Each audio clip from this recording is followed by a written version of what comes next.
Labas rytas, laba diena, labas vakaras. Su jumis Greičio formulė.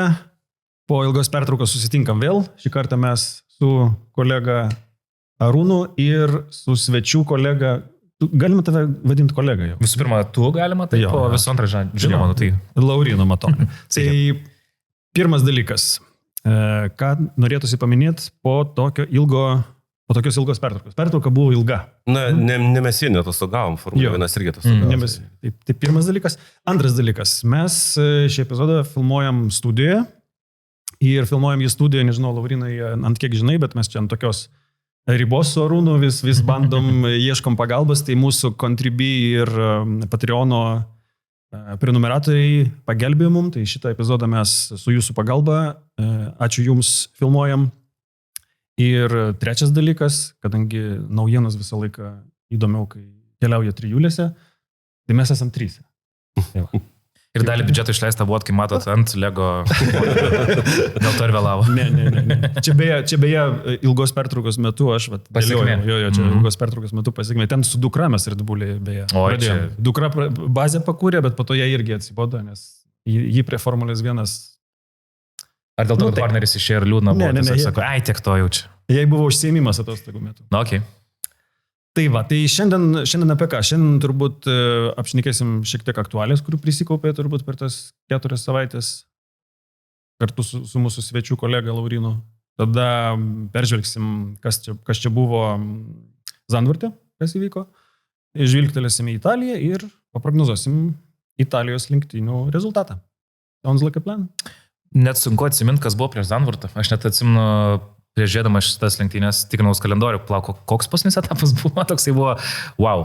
Ta pauzė atrodo mėnuo, bet... Bet šiuo mūsų laikų, mūsų greitų gyvenimo, tai... Aš pavyzdžiui dabar pats pagalvoju, Belgija ar ne Belgija? Ne Belgija. Ne Belgija, Vengrija. Taip. Na ir, kaip sakyti, Vengrija nesunku prisiminti iš to, kad Šarlis laimėjo kvalifikaciją.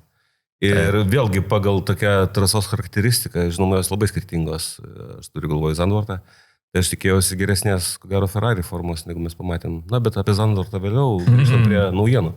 Didžiausia naujiena, ko gero, tas personalijo neklausimas, nes čia jau buvo šakė man vandens senai parašyta apie Valterį. Mes jau vyniojom šitą gumulą. Sergijo, apie Čeko.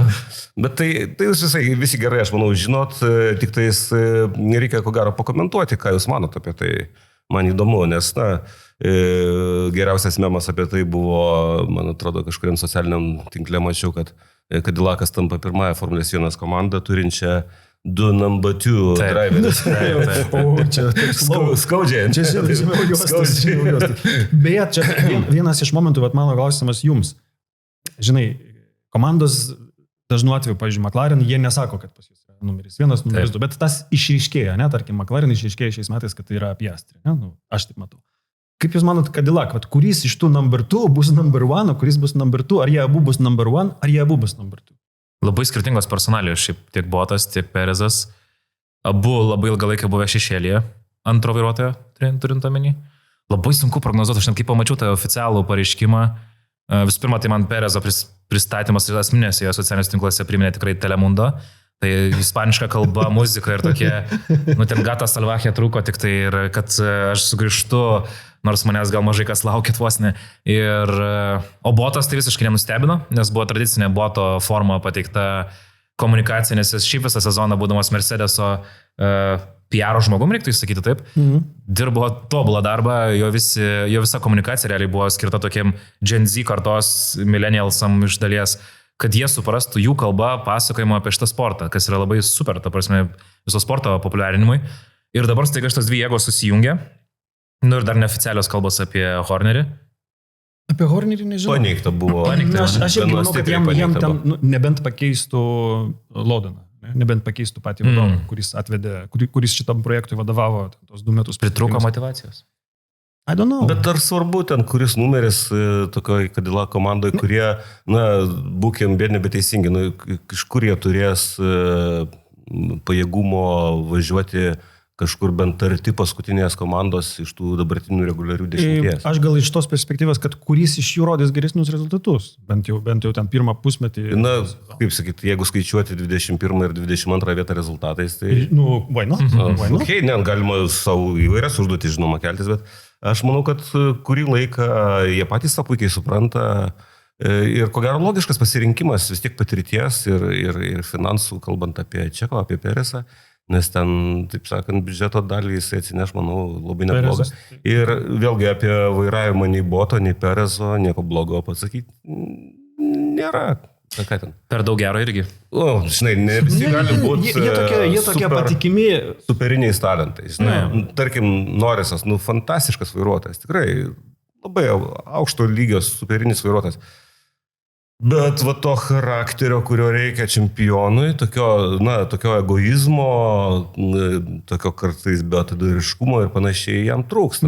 Ir, žinai, sakyti trūksta, nežinau, normaliam žmogui gatvėje, tai tikrai to nieko netrūksta. Tai yra nuostabių savybių sugebėjimų žmogus, bet kaip jis žiūri Zandvorto pirmąjį ratą, ką darė Maksas, ar ne? Ir ką darė Norrisas. Vos neužtinkojom lenkė. Tai ar ne Norrisas turėjo daryti tą, ką darė Maksas iš antros vietos? Taip. Bet eilinį kartą jo. Ir vėlgi tas manevras, kurį darė iš karto po starto apie Astris. Jisai ne į Verstappeną visai žiūrėjo. Ne. Jisai žiūrėjo tik į Norrisą, uždarė ir viską. Tai, kaip sakyt, viskas matosi.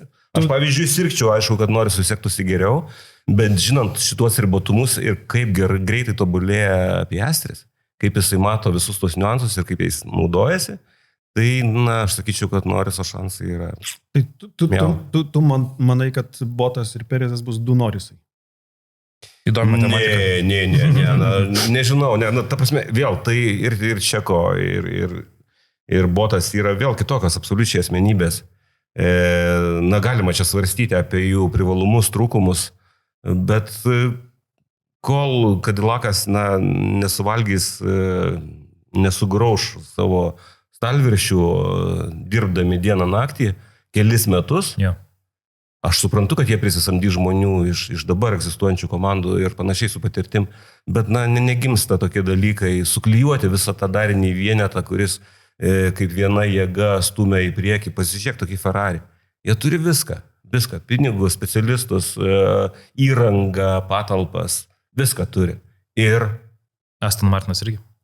Aston Martinas kitais metais turėtų matytis ten, kas bus, bet su Cadillacu čia momentas, čia nėra gandas. Jie bandys kažkurį iš komandų, jiem paskolins automobilį 3 metų senumo bandymams. Ir jie, kadangi oficialiai... Čia artimiausiai dabar ateityje. Jie, kadangi oficialiai nėra dalyvis šio sezono, tai jie gali ten važinėti kiek nori, tiesiog ne su šių metų automobiliu. Greičiausiai tai bus Ferrari, aš taip spėjau. Galbūt Haas, nes jie naudos Ferrari variklius pirmosius keletą. Na gerai, aš balsuoju už Botą. Žodžiu, long story short, aš balsuoju už Botą. Botas bus greitesnis. Nesvarbu. Kaip tai nesvarbu? Gerai, kokios naujienos dar?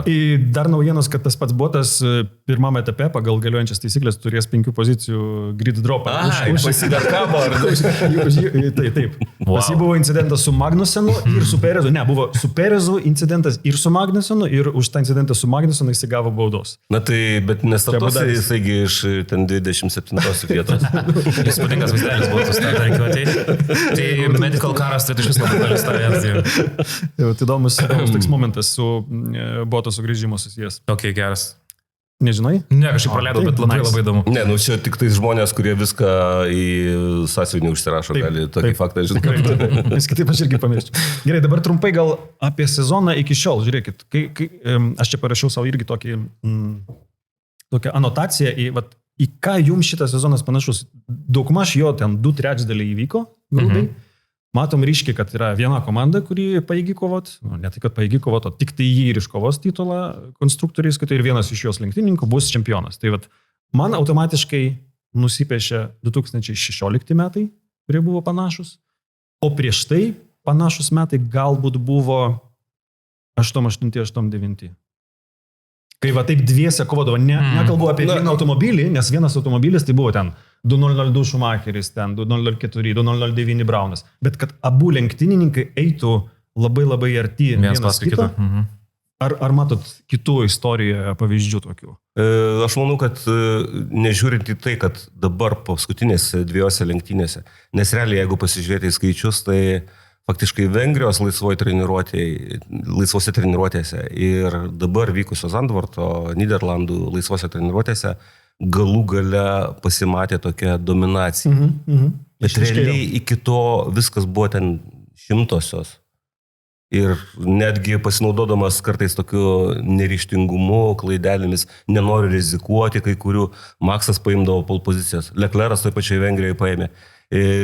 Tai kol iki tol antiek buvo konkurencingas sezonas, kad man labai sunku rasti lygiagretę, tokią kažką panašaus. Gerai, praeitais metais buvo konkurencingas sezonas. Jo. Bet šitas buvo fantastiškas. Tarp skirtingų komandų. Mes pasižiūrėkime į kvalifikacijos ten tos skirtumus. Tai kartais ten į 50-10 pilotų. Kvalifikacijos šiemet yra... Tai aš sakyčiau, kad lygiagretę tokiam sezonui sunku surasti, bet tikrai, dabar paskutiniu metu, nes formulė ir yra toksai, sakykime, į viską žiūrima, kas buvo paskutinėse lenktynėse, ar ne? Taip. Jeigu tu atplojai į barjerus, tai tu ten paskutinis tas durbis, ar ne?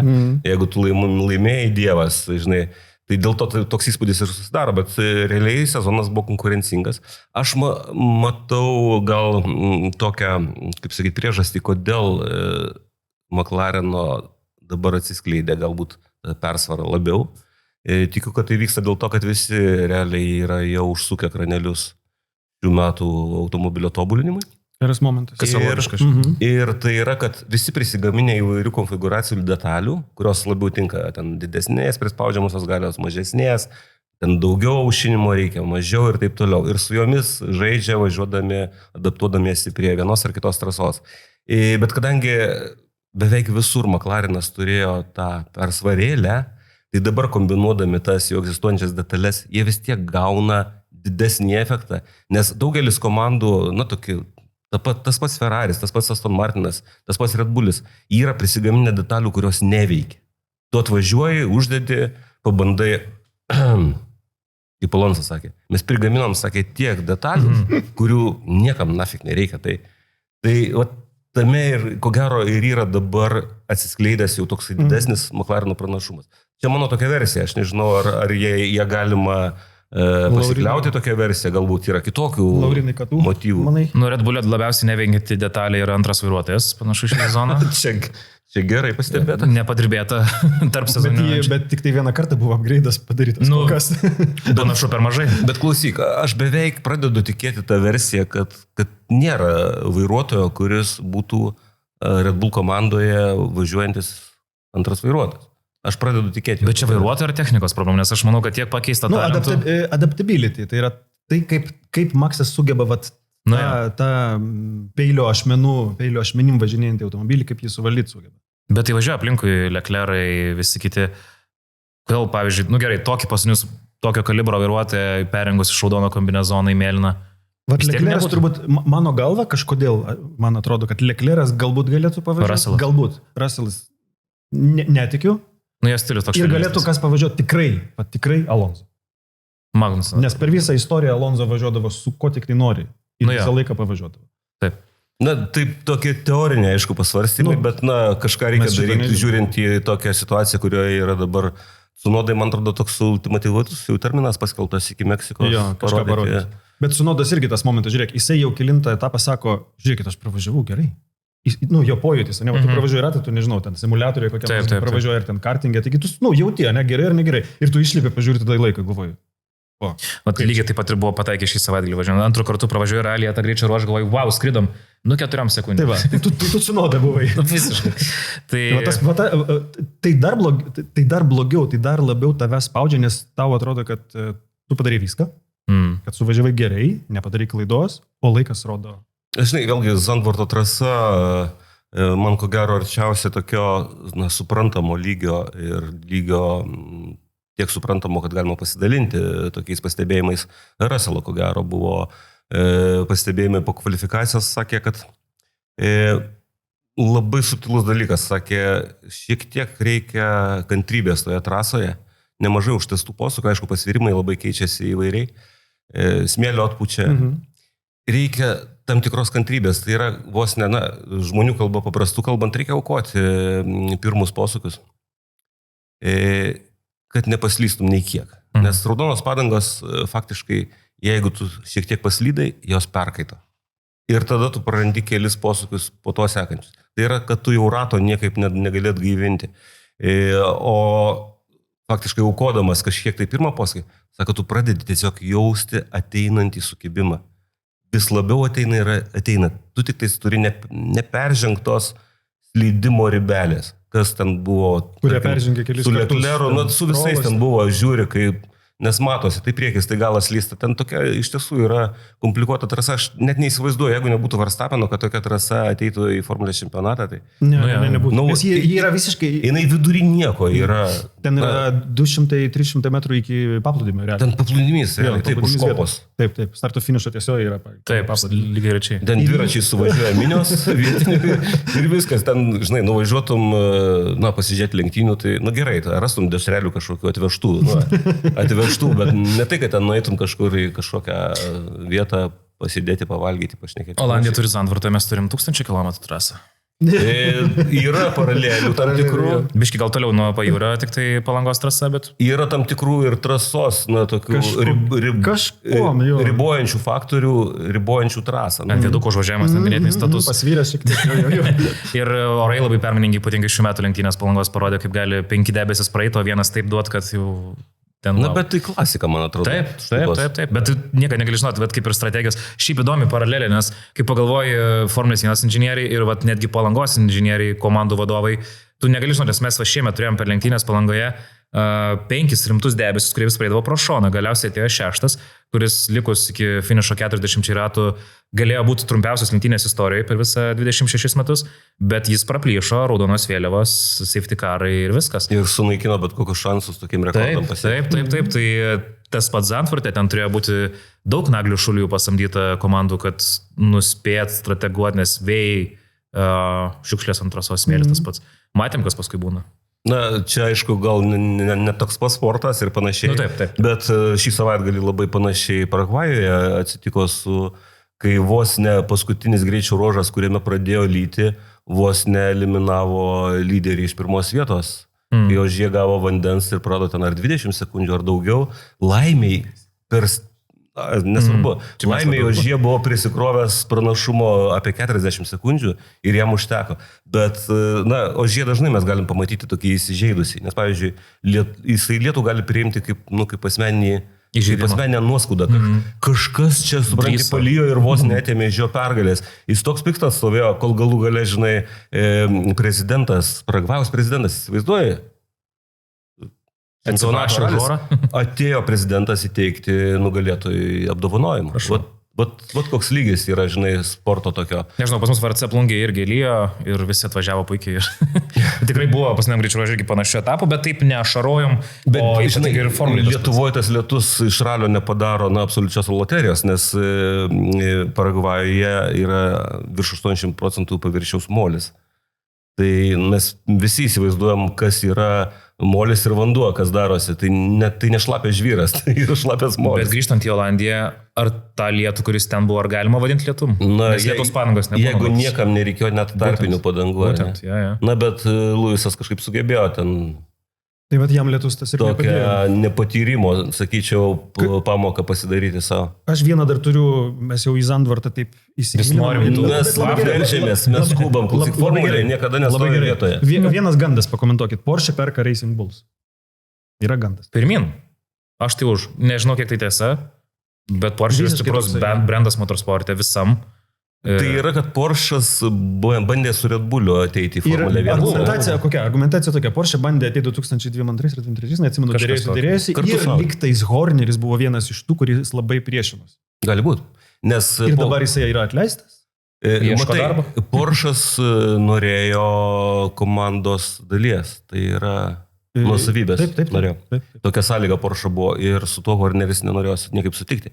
Bet tai, kad kalbama yra apie Racing Bulls, aš manau, kad jau ne pirmi metai, kaip Red Bullis ieško galimybių na, ką darys ta komanda. Nusimest. Yeah, Tai yra, kad jeigu atsirastų kažkoks investuotojas, toks kaip Porsche'as, tai aš įtariu, kad Red Bullis, tik tais, pasidėrėtų, kaip gauti gerą kainą. Aš manau, kad tai yra tokia win-win situacija abiem pusėm. Ir Formulėje 1, aš manau, kad tai tikrai Taip. be jokių abejonių teigiamas reiškinys. Tada būtų papildomi 3 gamintojai nauji. Taip. Staigiai. Atsivestų ir naujų fanų, nes Porsche šiaip kaip brandas turi labai daug fanų visame pasaulio automobilistų. Žienės lenktynės Le Mane visur irgi Porsche brandai spindi. Ir čia irgi ateitų naujų fanų, kurie norėtų dabintis atributiką. Bet aš manau, tas projektas yra miręs, kai baigėsi Toro Rosso vardas. Ir po to laiko tai buvo tiesiog toks velkamas senas šuniukas už pavadžių, kad reikia kažkur tai akademijos vairuotojus prastumti jaunus. Aš tiesiog stebiuosi, žinai, kaip motivavo save darbui personalas komandos visas. Taip. Kaip jie iki šiol stengiasi, daro automobilį, kuris tikrai nėra blogas. Tai nėra, jeigu Hadžaras kvalifikavosi 4. Zandvoorte. Taip. Ir atvežė iki finišo 4. vietą, tai negali būti daug, kaip sako, automobilis, ar ne? Tas automobilis galbūt tokio, ne makso sugebėjimų vairuotojui, paimkime bet kokį gerą vairuotoją, duokime jam Red Bull bolidą ir Racing Bull bolidą ir aš tikiu, kad Racing Bull bolidas parodytų geresnį rato laiką. Nes jis būtų sukalbamesnis. Taip. Ir galiausiai vis tiek pripažinkim, pavadinimas būtų daug gražesnis Porsche Racing Bulls negu Visa Cash App. Būtų Porsche, Team Porsche, kaip jie vadina savo Porsche Motorsport. Porsche Motorsport būtų, jo, labai gerai, matai, aš labai už kaip ir brando fanas, ir... Visi už, ne? Visi už. Vienbalsiai. Siunčia peticiją, welcome, laukiam. Ok, gerai. Tai dabar jau galim iki to Zandvoorto. Pagaliau. Kuriame mes jau buvom ir į paplūdimį buvom nuvykę ir ten dešrelį jau ieškojom. Tai Hamiltono, atsukim šiek tiek sekmadienį link penktadienio, Hamiltono suktukai. Nežinau, ar matėte. Man atrodo ir penktadienį, ir šeštadienį. Penktadienį suktukai, šeštadienį suktukai. Man net pasivaideno vieną kartą, kad tai buvo 720, bet paskui pakartojimo pažiūrėjau, kad man per greitai viskas sukosi. Jau tiek daug suktukų, kad jau... Žinot, kas man pasivaideno? Man pasivaideno Vettelis Ferrari ir jo suktukai. Atsimenat, 2017-19 jisai ten sukinėjosi. Irgi dėl panašios priežasties, kad jisai nesugebėdavo kažkokiu tai būdu perprasti to automobilio, jisai jam pabėgdavo. Ir tų suktukų būdavo belekiek. Tai Hamiltonų jų yra nedaug, bet tas sugrįžimas po atostogų ir suktukai man iš karto Vettelis. Kažkas nepadarė eilinio kartodromo instruktoriaus, kuris prieš važiavimą pasako vienu metu nespaus gazą ir stabdžių. Ne, nesityčiokit, aš manau, kad aš pavyzdžiui už, kad žmonės tokias klaidas darytų, nes tai tiesiog ženklas, kad jie stengiasi, kad jie ieško ribų ir, čia Hamiltono nepatyrimų kažkokiu nepateisins. Ne, kas atsitiko jam lenktynių metu, tai jau čia, sakyčiau, jo kaltės tame yra toje situacijoje. Mažai turbūt, jeigu jisai lipo ant padrėkintų dažų, padrėkintų dažų lipo, tai jisai faktiškai darė tą patį, kas Strollas kvalifikacijoje. Strollas kvalifikacijoje padarė kvailą, nežinau, ne tai, kad kvailą, jie pavadinti taip mandagiau, apmaudžia klaidą. Kaip tu gali užvažiuoti ant žolės ten visais ratais? Tokį užėjimą kaip ralį. Tokį užėjimą. Tai ralį žmonės žvyrinės padangas naudoja. Tai visiškai neišprovokuota klaida. Kartais ten, suprantu, kai ant baltos linijos užvažiuojama, kai šlapia. Aš suprantu, jos netaip matosi. Bandydamas išlaikyti tą tokį žurnalistinį, nežinau, kokį čia nešališkumą, aš apie Strollo važiavimą susilaikysiu nuo komentarų. Ir vėlgi, norėdamas irgi pilsyti tų, reiškia, tų dalykų, kurių mes nevalgome čia ant stalo, vėlgi, kodėl taip susiklostė, nesusiklostė, nes tame dalyvavo Aston Martin komanda. Kodėl gavosi taip, kad Strollas finišavo startavęs ten iš uodegos aukščiau už Alonso. Alonzai safety caras nepadėjo. Toks įspūdis, kad visi sustojimo Alonso buvo tokie, kad įmurdom į šitą, į purviną. Man atrodo, sutapimas. Į DRS traukinį tokį. Jo, jisai nepataikydavo. Safety carai jam nepadėdavo ir nepataikydavo. Apie pietus kalbant, ir numeris 4. 2 dvigubi pitstopai ir abejuose kenčia Norrisas. Bet tai natūralu. Bet... O kas jam liepė antrą vietą kvalifikacijoje pasiekti? Nors tai buvo tik 12 000. Tik 12 pats kaltas. O beje, apie kvalifikaciją kalbant, pasižiūrėjau, kad pirmoji kvalifikacijos daly, eilinį kartą gepai buvo kokie nuo 3 pozicijos, nes mes McLarenus, paimkim, atidėkime šiandien, nuo 3 iki 15 pozicijos 0,35. Bet vėlgi, tu priminėjai tą faktą, kad nukentėjo Norrisas. Bet žiūrint realiai, jisai tuose sustojimuose nenukentėjo, nes abu sustojimai vyko saugos automobilio metu, tai yra, kad jisai nieko neprarado. Ta prasme, jeigu jį būtų aplenkęs varžovas kažkuris, kuris tik vienas stojo ir keitėsi ir tuo pasinaudojo, tai taip, bet jisai nieko neprarado. Tai... Išblaškė nebent jį ten tie nesklandumai. Suerzint gali žmogų. Taip. Bet ką gali suerzinti? Žmogų, kuris žiūri ne į svarbius dalykus, o į bereikšmius dalykus. Kadangi apie Norrisą jau pradėjom, dar sugrįšim prie kitų gal kolegų, ten tų kolegų ir varžovo jo. Kaip Jūs manat, jeigu paskutinio safety caro metu Norrisas surizikotų likti? Nekeisti padangų, likti. Ir ten jam būtų likę po safety caro, kiek, aš neatsimenu, kiek ratų, 10, 12, kažkas tokio. Nedaug. Ja. Ar realu, kaip manat, būtų jam išsilaikyti ar ne? Ar vis tiek tiesioji jį paimtų ir vienas ten ir kitas? Tiesioji, kažin, bet aš įtariu, kad jo varžovai, šiuo atveju mes kalbame matyti apie Piastrį, jisai naudotų restarto momentą atakai. Iš karto, tai yra ta ankstyva. Ir manau, Piastris puikiai žino savybės Norriso. Ir ko gero, net nereikia jam to sakyti. Piastris tą darytų iš karto, būtent nelaukdamas stabilios situacijos lenktynės, o tiesiog iš karto. Spaudžiam, darom spaudimą, jis tam labai gabus šiaip yra. Labai sunku atsakyti tavo klausimą, žinant resursą variklio Norriso. Kad ir ką ten jis būtų bandęs gauti. Žinai, aš girdėjau, kad ten ne variklio problema.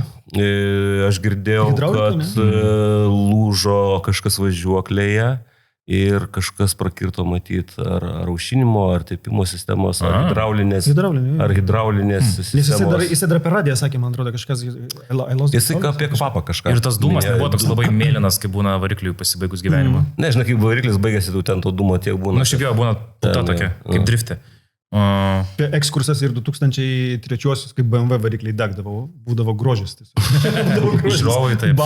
Aš atsimenu labai senai kažkurias vykusias lenktynės, net neatsimenu, kurioje tai vyko trasoje, man atrodo, Prost komandoje ir Olivier Panis, ar tai buvo Australija, galą sezono kažkur. Jam gal likus trečdalių lenktynių pradėjo rūkti variklis. Tokie akivaizdūs mėlyni tepalo dūmai, žinai. Ir taip, čia mes komentavom, kad, kiek tai gali trukti. Ir jisai pasiekė finišą. Sausų. Bet tai vyko taip senai, kad aš sakau, net, gerai, galima pagal tuos laiko ženklus, Prost komanda negyvavo labai ilgai, ar ne? Ir Panisas joje važiavo taip pat nelabai ilgai, tai galima atrasti. Bet įdomu, apie tos dūmus, tai įdomus ekskursai. Ok, ką mes turim dar lenktynės, tai noriu su kvalifikacija eilinį kartą, bet turbūt Hadžaras labiausiai nustebino kvalifikacijų ir lenktynėse, tai irgi jau paminėjom, nežinau, galbūt galima kokį didį rambų padainuoti. Vaikinas suvažiavo fantastiškai. Šaunuolis, absoliučiai. Aš net nežinau, iš kuris pasisėmė tiek tokio talento, nes čia reikia, man iš karto prisiminė tos pirmos sezono lenktynės Australijoje ir apšilimo rate jisai pirmam posūkį iki Beriok, žinai, ir čia labai emocijai. Čia svarbu paminėti, kad psichologiškai šitas momentas daugelį tiesiog sužlugdytų. Taip. O jisai ne tai, kad išsikrapštė iš to, bet kokius rezultatus rodo. Aš sakyčiau, Hadžaras gaunasi kaip dar vienas kandidatas, kuriam gali sulaužyti jo lenktynininko karjerą. Jisai jau sakė, negaliu pasakyti tą tvirtinimą 100%, bet jisai tikrai minėjo, kad nenorėtų eiti. Jeigu jam pasiūlytų, jisai neeitų į Red Bullį. Aš labai linkiu jam, kad nenutiktų jam De Vrieso likimas, kai vienas geras pasirodymas ir po to tiesiog išėjo niekur. Žinai, nėra taip, kad tai buvo tik vienintelis jo kaip supernovos sužibėjimas. Nes jisai kvalifikacijai, jisai maudo Lawsoną beveik reguliariai. Ir kai tik tai atsiranda proga tą rezultatą parodyti, jisai parodo. Gerai, nezalatykim čia. Aš po lenktynių pamačiau, jisai vargšas sudaužė Sudaužė taurę jo. savo tą Norisa prakeiksmas. porcelianinę, žinai. Kažkaip, Norisas, kas dar yra sudaužęs? Pasniu metu Norisas yra tas žmogus, Kuris daužė, jo. Tai dar kartą parodo, kaip viskas trapu yra. Tu čia Visom prasmėm. ketvirtą vietą, tu čia ant podiumo lipi ir... O ten keramika. Nu, ja. Gražiai keramika, bet Gražiai. dabar 2-3. Eurovizijai buvo paskutinį kartą irgi, atsimenu, tas nugalėtojas irgi sudaužęs panašiai. Nelemta tiesiog gražios taurės gauti panašu, ne tik autosportė. Toks gyvenimas. Nu, taip, gyvenimas, celeriai. žiaurus. Gyvenimas nemėgsta keramikos. Ir molio. Linkėjimai visiems tiem, kurių vaikai pradėjo ką tik rugsėjo mėnesį eiti į keramikos būrelį.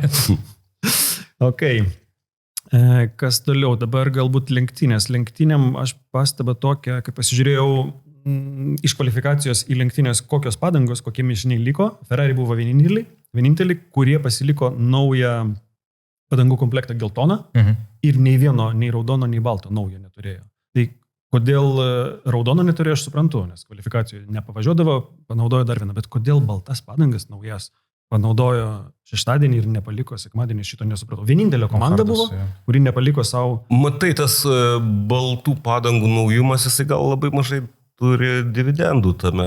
Na, turi kažkiek, bet matyt labai menkai. Nes tai baltos padangos yra C2, tai antras iš visos šešių Pirelli mišinių skalės. Tai gal dėl to, aš įtariu taip.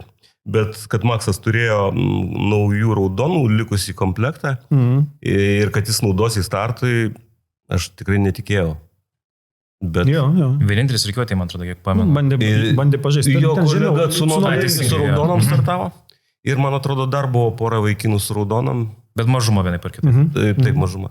Nes visi tikėjosi, Spėjo, kad bus vienas stopas, kad bus boring. Ir vėlgi, bet ką reiškia, ta rizika raudonų padangų parodė ir pačių lenktynių eiga, kaip tiesiog, su peiliu dantyse pirmose posūkiuose Maksas bandė išnaudoti tų padangų persvarą, tai yra netgi su tokia rizikos doze, kad matyt daugelis pilotų toj situacijai būtų ištaškę automobilį, bet jis kažkaip susigavo. Ir jam tas pasverimas toj vietoj padėjo. Jam padėjo užgesinti greitį ir suvaldyti situaciją, bet jis jau tą vos nebuvo susidėliojęs kaip veiksmų seka, kuri yra įmanoma. Vienas iš variantų, matyt, buvo toks. Jisai tam buvo pasiruošęs. Tai tuo požiūrį Maksas šaunuolis, bet kai paskui Norisas jį suvalgė, tai kaip jisai net nesipriešino, nes jisai puikiai suprato, kad jisai neturi tam padangų. Jo, bet jisai tą ir sakė ir po spaudos konferencijoje, po lenktynių metų sakė, kad pamačiau, kad atvažiavo, jau pamačiau tada, kad jau viskas, tai kam gadinti padangas, kam ten kovo dėl ko. O Norisas bet kokiu atveju pralaimėjo lenktynės, kaip ir visada pirmam posūkiai. Bet laimėjo širdis. Sėdėdamas su šalmu, nuleistų tarp kojų labai dvasingai. Gaila, aišku, nes kai titulą lemia mechaninis gedimas, ypač čia aš būtent prisimenu irgi 2016, nes realiai, taip grubiai, jeigu jūs pažiūrėsit, kiekvienų lenktynių 2016 kažkokią tai ten santrauką ar priminsit, tai vienose lenktynėse abu pasitraukė Barcelonoje, žinom kodėl. O po to Malaizijai sugedo... Malaizijai, man atrodo. Barcelona aš iš karto prisimenu. Sugedo tiesiog automobilis Hamiltonui. Ir viskas. Tu čia apie tą sezoną, kai Rosbergas tapo čempionu? Jo. Ne, kad Rosbergas toj pačioj komandoje aplenktų čempionate Hamiltoną, aišku, turėjo būti tikrai... Turėjo būti kintamųjų ir jų. Tai šis sezonas panašus, nes vienas DNF-as buvo pas Piastri nebuvo, man atrodo. Bet pas Norisą jau buvo, tik tai neatsimenu ten... Norisas šitoj Monrealėje įkalė Piastriui į galą ir nebaigė lenktynių. Tai čia jo klaida, tai čia jokių kalbų, bet šita, kai tu važiuoji ir tau... Tai... Yra dar šansų. Tai nežinau, jeigu Piastri važiuos taip toliau, aš manau, kad šansų nėra. Ir jeigu Piastri neturės DNF-ą, va tokią mechaniką, manau, kad šansų nėra. Vienintelė tokia galimybė, kad nors nežinau, kodėl Piastris taip turėtų daryti, kad jisai atsipalaiduotų. Aš sakau, nematau jokių... Kad iš šiaip netrodo įstempęs. Žinok, jisai labai yra tylus ir labai apdirbantis žmogus informaciją. Ir Ir jisai ne tik jie apdirba, bet jisai sudėlioja viską į teisingas vietas ir žino, kad kitą kartą bus taip. Plius 4 Weberį šalia. Ja. Bet Irgi Laurinas dabar. teisingai pastebėjo, čia kaip šitam bairiukė, kur sako, kaip tu atsipalaiduoji, sako, Neįsitempiu. Jis toks atrodo šaltų nervų, jo padėkos už pergalės identiškos Ctrl-C, Ctrl-V per visą sezoną. Ačiū komandai, ačiū inžinieriams, tiesiog, valio, super, judam toliau. Tai ar jis yra širdžių čempionas, nesakyčiau. Jis neturi tokios fanų bazės. Mes jau, matau, prieš tai, kai paskutinį kartą aš lankiausi pasisvečiuose, būtent apie tą Piastri fenomeną, koks jis yra nepatrauklus medijoje. Jo. Kalbėjom ir jis vis dar išlieka toks pat, bet jis yra žiauriai patrauklus prie vairo ar ant podimo panašu. Nu tai kol mes tavęs laukiam, Arūnui tai ir sakiau, čia 2002 metų, 2003 metų Raikkonenas, kuris buvo toks apie nieką visiškai neįdomus. Kol dar nesuprato žmonės Icemano fenomeną, kad jis tuo ir žavus yra? Jo, yra momentas, taip. Nes DC buvo toks, ir kaip tik Britas. O, DC DC buvo žvaigždė, pakalbėti, ten faina viskas. Žandikaulis. Bet žiūrėk, po lenktynių interviu iš karto Piastri sakė, gaila, kad Lando čia taip nepasisekė, o akise to nebuvo, žinai. Aišku. Akise tos, žinai, nereikia būti psichologu. Taip. Matosi, žinai. Jo. Bet jis pasakė, kad liepta pasakyti. Sorry, Nu, Lando. Privalo, aišku. O mintyse. Yes. Gerai, ką mes dar lenktynėse matėm Hamiltono krašą, irgi jau sąlyginai aptarėm, tai turbūt... Antonelis? Antonelio visą savaitgalis toks gavosi. Toks bandymų ir tokių nesėkmių biškių. Nėra, kad jis visą savo sezoną yra tiesiog judanti toje fiškelė, ta vadinama oranžinė, kur jis toks kažkaip vis juda greitai. Tai ten. Nu, ir tai vietai, ne vietai. Atgal. Man susidaro įspūdis, kad jam trūksta patirties, tai čia arklio, aišku. Nu, taip. Bet trūksta vedlio kažkokio. Tai yra žmogaus, kuris jam padėtų. Russellas yra per jaunas, kad dalintųsi patirtim. Psichologiniai ypatingai. Russellas aš abejoju, ar toksai žmogus, kuris gali pasidalinti. Jam padeda beje Botas ir tą Antonelį jau ne vieną kartą įvardinęs. Bet, žinai, bet Botas pats yra autorius va tokių vadinsimų. Ne vienas širdės pridėjęs, ar Botas tas žmogus, kurio patarimų norėtum klausyti, žinai. Nes šitas momentas buvo pasikarščiavantis. Tai nežinau, kaip tą vertinti jo sezoną, kol kas bent jau. Man baisu matyti, kai jis vėlėsi į kovą su lyderiais ir kad dažnai, nedažnai, bet kartais baigėsi taip, kaip matėm dabar. Aš jo nepeikčiau, stengiasi žmogus. Taip. Bet vėlgi įdomu, kad atėjo tiek jaunimo šį sezoną ir kad, beveik visi turi savo akimirkas ir visi, sakyčiau, tokį stabiliausią, ko gero, kylančią kreivę, ko gero demonstruoja Bartoletą. Taip. Bet tai gali būti susiję ir su Zauber techninio potencialo, automobilio galimybė. Irgi gali būti. Ekskursas arba klausimas. Šiame sezone matom, tik Zauber irgi pakilimą tam tikrą. Ne? Ar tai yra pakilimas, ar tai yra kita versija? Mano versija, kad tai yra kitų nusistovėjimas arba permetimas fokuso į kitus metus. Fokusas akivaizdu yra permestas, žinai, tas yra faktas, bet kodėl Zauberis turėtų taškytis, todėl kad tai galbūt turi prasmę jiem vien psichologinę prasme, nes kitais metais tai bus Audi komanda. Ir jie negali ateiti kaip dugnas, žinai. Na taip, gerai, dugno rolę mes žinom, kas atliks. Teoriškai, bet vis tiek. Čia tu apie Aston Martin? Ne. Bet Alpine irgi tie prošvaiščiai tokie. Klausyk, ir Alpina žino, kad jiems viskas bus gerai, nes bus Cadillakas kitais metais. Raminkite. Wow. Jūs ką galvojate? Kokia Arūno... Kad Cadillakas meilės.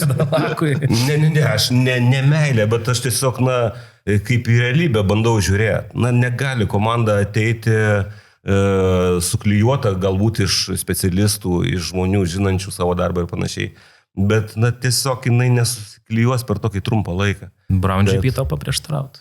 Ne, Brown GP buvo labai didelė Hondos investicija. Ten buvo kosminė Hondos investicija. Ir ten visai kas kita. Ten buvo absoliučiai kitas reikalas. Jeigu tai būtų buvusi Honda, tai ten visai niekas nebūtų net lenktynių laimėjęs ir panašiai.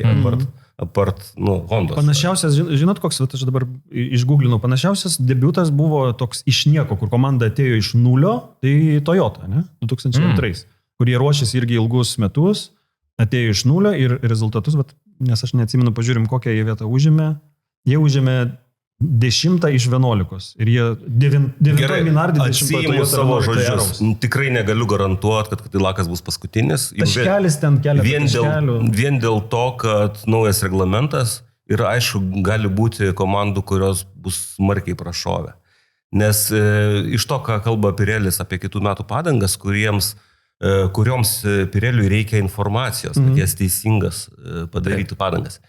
Tai Pirelis, aišku, nerodo pirštų, kuri komanda ką sakė jiem, bet sakė, kad skiriasi 30-40% downforce'as, kurį sako jam viena ar kita komanda. Tai įsivaizduoja, kad tai reiškia. Nepataiko, tada hibridė nepataiko. Bet viskas dar yra procese. Čia kaip F1 movie, kur iš dugno pakeičia šitą, turiuomenį, iš dugno pakeičia dugną automobilį ir Bredas su draugeliu kovoja. Aš irgi suprantu pesimistas už tą filmą, ne? Ne, filmas tai superinis, 2 kartus mačiau. Teisingai mačiau šitą tavo komentarą. Filmas superinis. Eikit žiūrėti, man irgi labai patiko.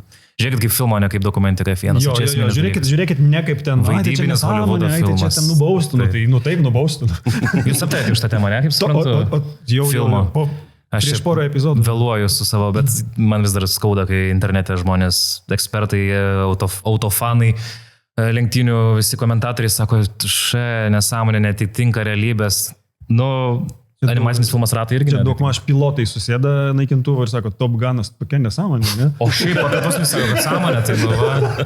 Ir pirmas, ir antras. Bet vis dar rodo, aiškiai žiūri, tai jo, kalbant, jo, gerai, dėl Cadillako bus labai įdomu, dėl šitų visų lenktynininkų, inžinierių, kas galėtų pabėgti, aš galvoju, kas galėtų kristi, nedarbę namų darbų, realiausia ir galima jau spėlioti pagal investicijas dabar, kitų metų iš lyderių, ar įmanoma turėti tokį kritimą į galą rikiuotės? Nežinau, žinok, čia visiškai... Nes man baisu dėl McLareno. Kaip Arūnas ir sako, 30-40%, jeigu deviationas tos pačios informacijos, tai jeigu tarpusavėje, žinai, tokia yra antikoreliacija, tu nežinai. Na, žinai, jeigu Pirelis tai pasakė, tai mes irgi negalim priimti to už gryną pinigą, žinai. Bet, kad, ko gero, tam tokiam skundė Pirelį, ko gero, labai realiai gali skambėti jų tokia abejonė, kad yra paklydusių.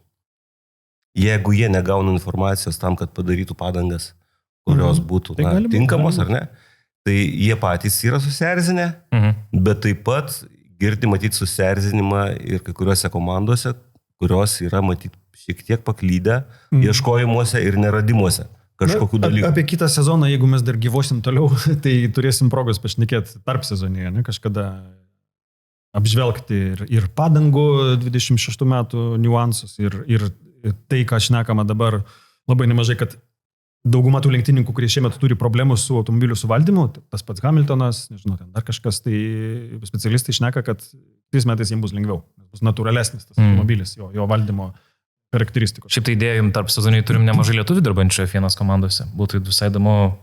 Labai gerai. Čia yra problema, su svečiais problema, nes Formulė 1... Čia šiaip, supratau. Ne su tavim problema, su svečiais, kurie gal, aš kiek ten draugų pažįstamų visokių. Jo. Aš ateičiau, sako, bet aš nieko nesuprantu. Tai būtų labai įdomu išgirsti, aišku, dabar jiems bus tarpsinis tas pats darbymetis gamyklose, bet tikrai turim, dabar galvoju, Alpinę, turim ir Kikzauberyje, turim lietuvių. Tai yra mintis tavo. Neišviešinant per daug paslapčių, bet tikrai bendraja prasme, ką jie mato, visiškai jie gali liestis prie tų bolidų, kurie nėra iš Lego tikri. Ir jie gali pasakyti tokių Hulkenbergo žmona.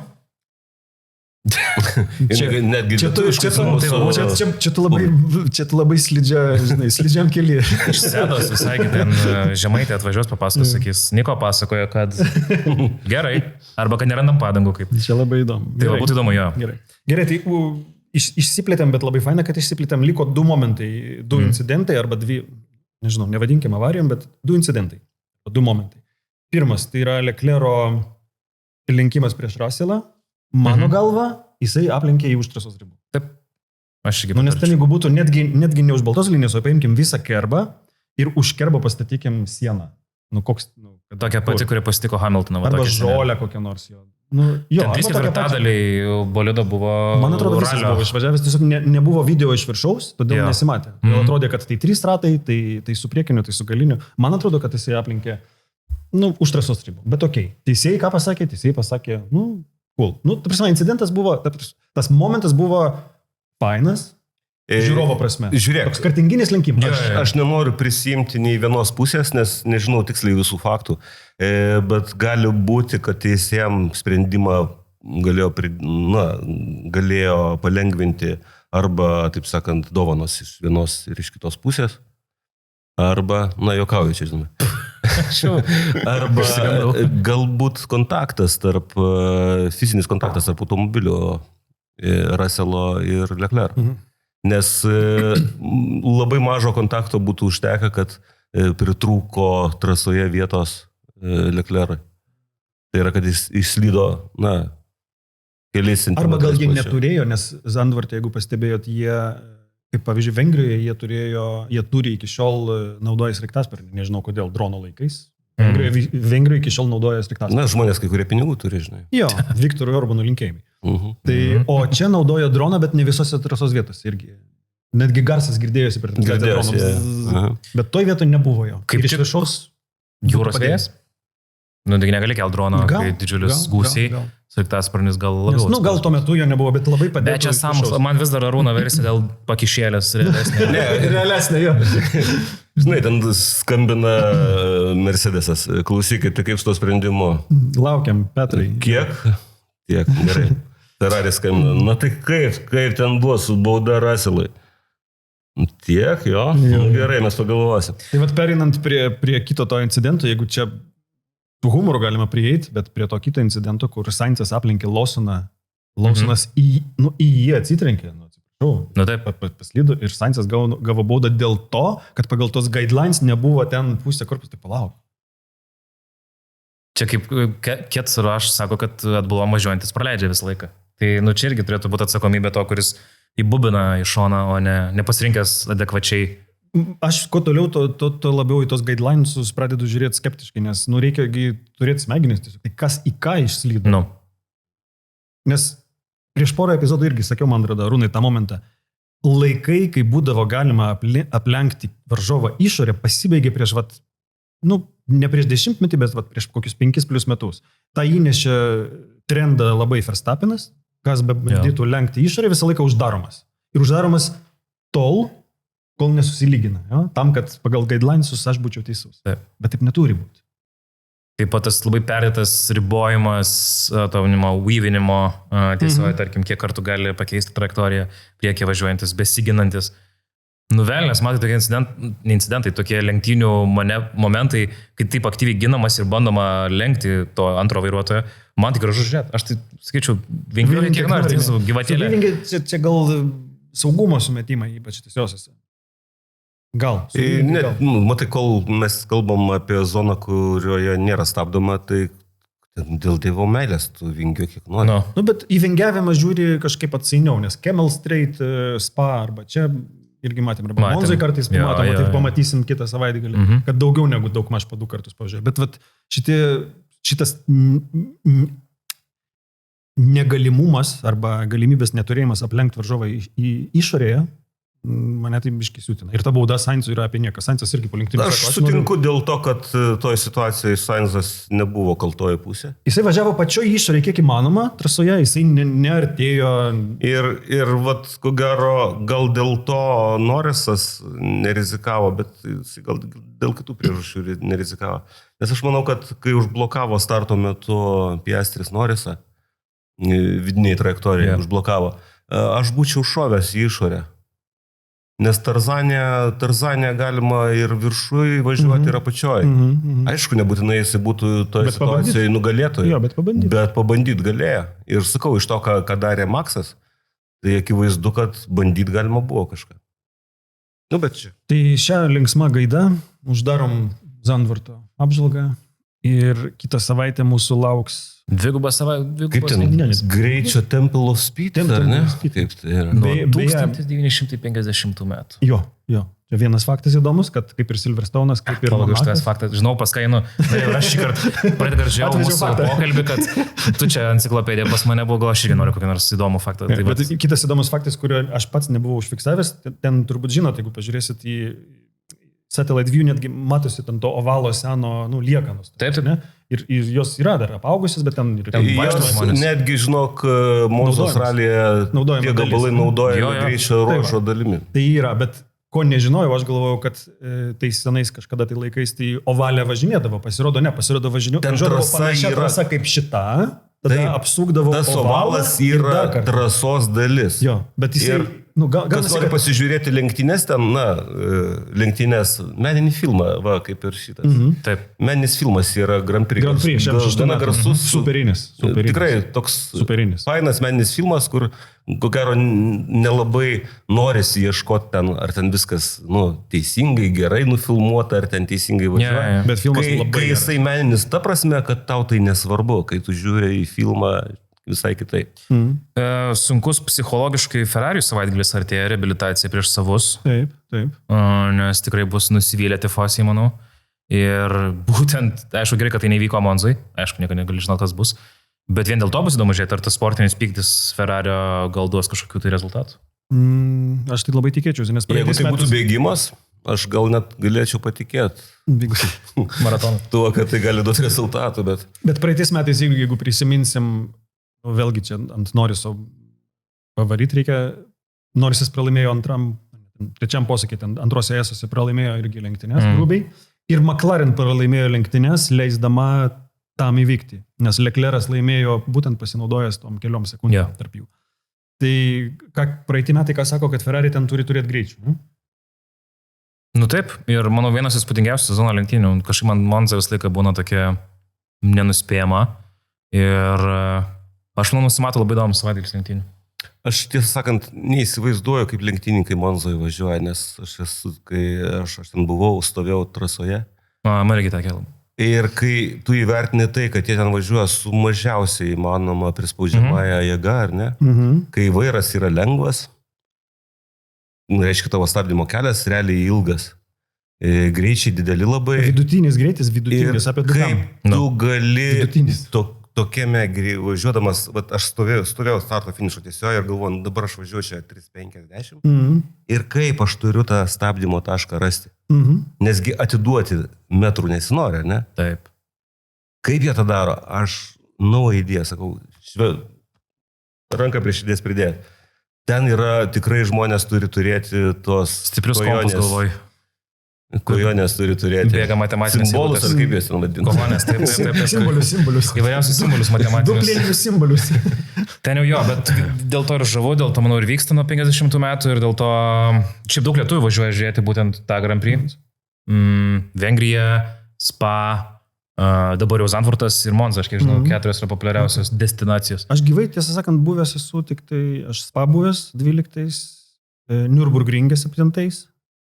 Aš Monzoje neperformuoju. O visose kitose, ne. Aš Barcelonoje buvęs daug kartų, bet pastoviai važiuodavau, kai gyvenau Ispanijoje į testus, nes būdavo žiauriai patogu. Testai, kol neiškeliavo į Bahreiną, beje, kitąmet grįž, Barcelonoje grįž. Testai yra super. 20-25 eurai bilietas, gali eiti kur nori. O nemokamai? Ne. Gerai, aš kaip buvau nemokamai. Tai medija, jeigu buvai kaip medija. Ne, aš buvau kaip... Mums kainavo tik tai turas po pačią trasos. Tai gal tu šitą pirkai? Podimą pastovėjom, viską. Todėl įeina bilietą. Tai va, nes bilietas pats, tu gali bilietą nupirkti. Ten vietoje gali nupirkti, gali iš anksto ten apie... gal dabar... Bet tu neturi sėdimo vietų, mes visas tribūnas apėjom. Taip, gali visur nueiti. Per 2 dienas apėjom, iš kiekvieno posūkio apžiūrėjom ir aš kuo džiaugiuosi, čia man buvo viena geriausių gimtadienio dovanų iš kompanijos, nes mes būtent važiavom, kai atsirado Halo. Pirmieji gyvai pamatėm, kaip atrodo šitas party pooperis kai kam. Bet testai, jeigu žiūrovam, draugam, pagalvokit, jeigu turit galimybę į testus nuvažiuokit į testus, nes jūs matysit skirtingus automobilius, kaip jie važiuoja greitai, lėtai, kaip jie startus bando, galima Barcelonoje, taip pat čia galima užėti netgi virš boksų ten tas pastatas, galima iš viršaus pasižiūrėti, kaip ten jie ten krapštus ir ratus keičia. Iš Barsos važiuoja traukinys, nuo traukinių stoties taksas labai pigiai. Montmelo, ten vadinasi. Ir reikia sakyti Barna. Čia yra Barsa yra futbolo klubas ir krepšinio klubas. Barsa arba Barsa. Yeah. O Barna yra miestas. Okay. Miestas yra Barna. Tai žodžiu, prototipą. Local knowledge. Ėjom vieną dieną, pirmą dieną pėsčiom iki trasos, tai Ilgokai ten. labai pigus taksi, galiu pasakyti, iš karto traukinių pasirodo, išaiškėjo, jeigu nepasikeitė nieks nuo tų laikų. Aš pirmą kartą gyvenimą, kai dar iš čia važiavau, tai irgi, traukinys, išlipau iš traukinį ir girdžiu jau. V10. Aš jau nežinau kiek. Jau. Tai jeigu važiuosit, pasinokit taksi, o šiaip nuvažiuokit, nes testai yra... Jo, jie žiauriai faina testai. Tūlam lietuvių taupančiam yra labai gerai. Bet plus skanus maistas Anglijoje. Jo, tai čia jau plius. Ok, tai iš Italijos jūs nukėlėm į Ispaniją, vėlyvą žiemą arba ankstyvą pavasarį. Ten beje vieną kartą mes buvom su draugais, tai su pirštinėm, su kepurėm, nes buvo ir sniego, ir testai. Tai ryte mes atvažiavam, buvo +5 ar kažkas, tai buvo dar sniego. Po to jau dienos metu į dienos buvo 18 ar kažkas. Labai geras. Tai šitie momentai būna. Ok, tai Monza tokia ir tada turbūt, kas mums liko? Mums liko nelemta mūsų prognozių čempionatą, kur Arūnas mane čia talžo pastoviai. Šitą etapą vėl laimėjo 8-6. Tai bendras mano atsiplėšimas. Aš laukiu turbūt DNF, tai kaip noriu. Nes dabar jau 17 taškų skirtumas. Tai pabandom tada paspėliot, kaip atrodys lenktynių rezultatas Monzoje ir pradėkim nuo tavęs. Jeigu pamiršai, tai mes spėjom 3 kvalifikacijos vietas, 1, 2, 3. Greičiausiai ratai ir lenktynės 1, 2, 3. Kvalifikacija top 3, Piastris, Verstappenas. Oba. Leclerc'as. Nu, čia labai jau drąsu. Greičiausias ratas lenktynių, ne? Aha, greičiausias ratas. Galvoju, kas čia dabar galėtų tokį... Aš labai sunku šėti, nes mes nežinom žemo downforce nustatymų, koks, jeigu balansas, realiai nežinom. Nu, bet tai, tam ir žuvo. Tai toksai aklas spėjimas labai. Kur naudojo panašų? Baku įtariu. Ne, bet Spa naudojo tik tai Verstappenas tą tokį. Jo. Tai čia gal ne. Gerai, greičiausias ratas Verstappenas ir sekmadienio top 3. Lando, Leclerc'as, Hamiltonas. Čia super. Va čia tai spėjimas, žinok. Čia tai spėjimas. Gerai. Tada aš galbūt pratęsiu aš. Kvalifikacija. Aš manau, kad Norris ir žinai kodėl. Tikėtina, kad naujas variklis, naują variklį galima šiek tiek atsukti, ne? Taip, grubiai tariant, jis neišnešiotas dar. Tik dėl to, antras Piastri, nes aš čia nematau nieko kito, o trečias, Lewisai, prašau, ką nors padaryk. Prieš savus fanus bent. Ką nors padaryk. Tai Lewisas... Žiūrėt, čia dauguma Lewiso fanų. Tokių. Aš ne dėl to, kad Lewisas, bet jau iš tos žmogiškosios pusės. Aš niekada per gyvenimą, per kiek žiūriu formą, niekada negalėčiau atvadinti Lewiso fanų, net jokioj mikro dvikovai, kurie jis turėjo per savo daug metų lenktyniavimo. Man yra tiesiog nuo pat pradžio antipatija. Bet tiesiog dabar mes kažkaip bandom iš paguodos jausmo. Nes aš, pavyzdžiui, Alonso niekada, Alonso man būdavo visą laiką, bet dabar žiūriu, labai fainas bičias. Graži pensija. Jo, graži pensija. Gerai. Tai greičiausias ratas, manau, kad Norrisas irgi, o lenktynėse pakartoju, Norris, Piastri, Hamilton. Okay. Identiškai. Gerai, Arūnai. Tau liko? Aš tavo spėjimas. Užsišnekėjau. Ar tu jau rezultatus pasižiūrėjai? Jie jau atsiuntė. Palauk, pamiršau kalendorių atsukti. Gerai. Kvalifikacija. Bortoleto. Bermanas. O Bermanas, pamiršom Bermaną beje. Bermanas startavo iš boksų. Kieno labai sliko automobiliai? Ar ne Racing Balls? Kokie automobiliai? Tokie, kaip sako, slidus, tai yra, kad mažai sūkurių sukelia, kurie kaip per sviestą per orą plėšiasi. Pasamprotaukim. Gerai, tegu būna koks nors netikėtai, pavyzdžiui, Maksas. Tapinas? Pole position. Taip, tada Piastris ir trečias Norris. Greičiausias ratas gali būti, pavyzdžiui, Norriso. Sutarėm dėl šitą panašu. Ne, čia atsiprašau. Ir lenktynėse Tie išsimuša. Tam kažkas atsitinka. Norisas pirmas, Leclerc'as antras, Hamiltonas trečias ir italai beveik kaip pergalę užskaitė. Nu jo, aš vat. Uždaro sezoną. Na. Nu super, labai fainas spėjimas. O minutį grįžtant prie tų naujokų, tai vat Biermanas yra tyliausias iš jų, mano manimu. Aš kažkaip jo nematau. Jis toks pusiau naujokas, vienas dalykas. Gerai, bet jis kadangi vis tiek prie tų visą komunikacijų yra. Jį galima prie naujokų priskirti. Tai vat man, bet, ir va su jo ta patirtim, gerai, sakykime, tų kelių etapų, bet jis vis tiek iš tų naujokų, prie kurių priskiriamas, man jis tyliausias, aš jo nematau. Kažkaip. Na, aš tai pamatau jį, kai jisai pakrauna Okonui kvalifikaciją. Jo, taip. Žinai, tai vis tiek potencialas yra jo. Jis gal ilgokas kaip aukštokas. Reikia, Sabonis kažkada pataisė vieną žurnalistą. Iš pradžių panaudojo labai necenzūrinį žodį, o po to pasako, žmogus būna neilgas, o aukštas. O kas būna ilgas, jisai panaudojo tą žodį. Aš jo to žodžio neminėsiu. Ne, tai aš čia gal šiek tiek taip sarkastiškai panaudojau tą žodį. Bet jie abu aukšti. Okonas 1.8.2 ar kažkas. Ir kūdas kišakalys visiškai. Ir čia yra vienas iš tų niuansų, kodėl blogai komandoje, kai yra, pavyzdžiui, gerai, Verstappenas ir Tsunoda yra didelis skirtumas. Labai. Bet ir kitus, bet kokius paimkite, jeigu yra vienas labai aukštas, kitas labai žemas, tai yra problema. Na taip, konstruktoriai. Gali būti abu aukšti, kaip Haas atveju, gali būti abu aukšti, bet jie abu aukšti. Tada konstruoti ir balastą nešioti automobilį. Šitas mūsų Antonėlis su savo... Su Džordžu gana skiriasi. Šiauris skiriasi, Raslas labai aukštas, o Antonėlis mažiukas berniukas. Tai aš ten esu matęs, kad kaip šalmas Russellą dengia šitą inteiką ir dėl to net kaista bolidas. Tai čia tokius dalykus labai... Taip. Bet galėtų kaip šiandien. Anksčiau jie netgi įtakodavo labiau. Prieš 15-20 metų. All right, tai ką, turbūt... Kaip žavu, kai laikas mūsų neriboja šį kartą. Bet mes labai taip laisvai. Tai... Mums temti labai nėra prasmės, ar ne? Mes viską šnekėjome. Dirbtinai irgi. Dabar galime anekdotą kokį... Pabaigai. Anekdotas toks, susitiko Monake, Hamiltonas, Leclerc'as ir dar kažkas. Ir Hülkenbergo žmona. Tu pabaigai susigalvokit patys. Pratęskit. Tai visų pirma, ačiū Jums dar kartą, paminėsiu, kad šitą epizodą prafinansavot Jūs, mūsų kontribueriai ir patreoneriai. Ačiū. Kokia mūsų ateitis, dar mes dėl tos ateities kovojam, žiūrim, yra bent jau 2,5 pasiūlymai ir būdai, kaip mums toliau gyvuoti. Tai... Svarbu yra iš ko rinktis. Jo, ir mums, ir kažkam, kas su mumis nori dirbti. O... Aš irgi prisidedant prie jūsų honoraro šį kartą atsisakysiu, viskas sporto labai, kaip sakau. Tai Laurinui ačiū, kad atėjo. Labai smagu grįžti, visada. Antras kartas jau. Jo, ne antras, tu vieną kartą dar vadovai, kai aš buvau išvykęs. Ai, teisingai mes Rūnų. Trečias bent kartas. Jo, tai trečias kartas, 3. Wow, ok, smagu. Super. Nice. Jeigu... Ir labai ekspromptu viskas įvyko. Jo, labai ekspromptu. Žinutė iš vakaro. Jūs gal, žiūrovam, galim biškai paslapčių pamėti.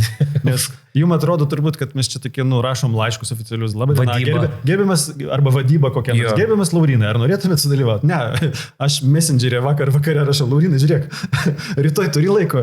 Sakau, gerai, greičiau žinias pasidarysiu, spėsiu, viskas gerai, sakau, atvarau. Tai viskas vyks. Tai kai yra žmonių, kurie gali pastumti savo grafikus, pasiaukojančiai padirbti kažką kitų metų. Čia yra pasija. Ir ateiti, pasidalinti savo sumanimais, savo nuotaikom, praturtinti mūsų laidą. Ačiū, žinoma, visiems žiūrėjusiems. Nepamirškite patiktukus spausti, dalintis. Rašykit klausimus, padarysim, jeigu gyvosim, padarysim sesiją Q&A vėl. Matant jūsų palaikymą, tikrai mūsų neapleidžia viltis, kad mes galėsim irtis į priekį. O gal net geriau galbūt. Pažiūrėsim. Viso. Ačiū iki.